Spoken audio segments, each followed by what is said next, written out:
mas muito transtorno para o teresinense.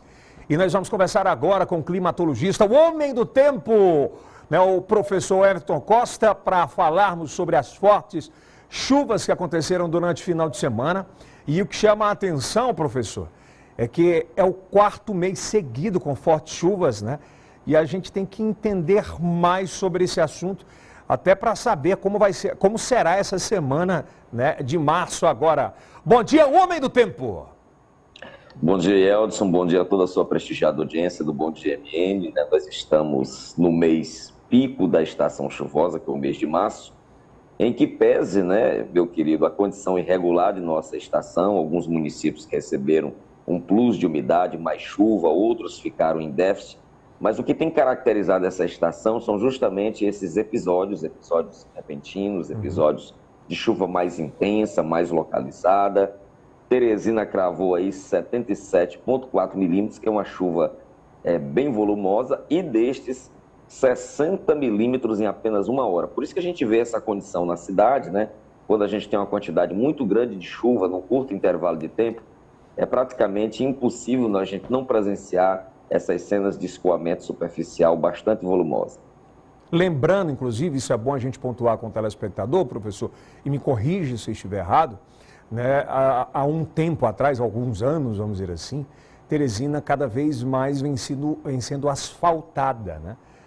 Tirando aquela possibilidade de absorção do terreno em relação à água. E isso contribui muito fortemente para esse tipo de imagem, não é, professor? Perfeitamente. É um processo meramente físico, né? Mecânico. Não tem como. Se você diminui a capacidade de absorção, de infiltração desta água da chuva, se, por exemplo, nós temos uma retração da área verde, uma diminuição de bosques, parques, áreas naturais, então o escoamento superficial ele vai ser muito intenso. Então, por isso que o teresinense está vendo cada dia mais, mesmo independente do volume de chuva, vendo aquela rua ser transformada praticamente em um rio, né?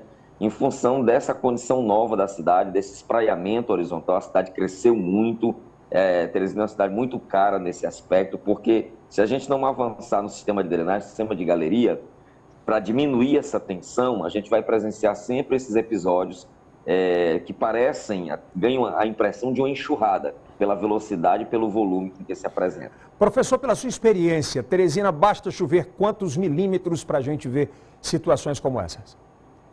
Perfeitamente. Olha, isso vai ser muito relativo. Se eu tiver, Yeldes, por exemplo, na Zona Leste, 10 milímetros em apenas 1 ou 2 minutos, a gente já vai ter esse cenário, apenas 10.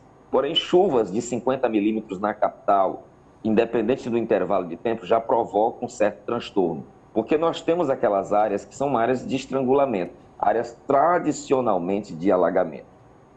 E é importante a gente ficar alerta, não desafiar a natureza. Nós já tivemos casos no ano passado, inclusive de óbitos, né? Com a situação da galeria ali da Avenida João 23, enfim, da Homero Castelo Branco, e com a natureza não se brinca nem se desafia. Previsão de chuva para essa semana, professor? Perfeitamente. Nós temos uma semana com muita chuva, todos os modelos nacionais e internacionais, todas as previsões estão alinhadas nesse sentido. E é provável que nós tenhamos temporais de grande intensidade na capital e também na faixa metropolitana, Wilson, abrangendo União, José de Freitas, Monsenhor Gil, Altos e até Campo Maior. Mais específico algum dia, professor? Olha, nós temos agora na transição de terça para quarta-feira a probabilidade de chuvas mais intensas. Nós temos uma chuva prevista hoje para segunda, basicamente a partir do horário da tarde.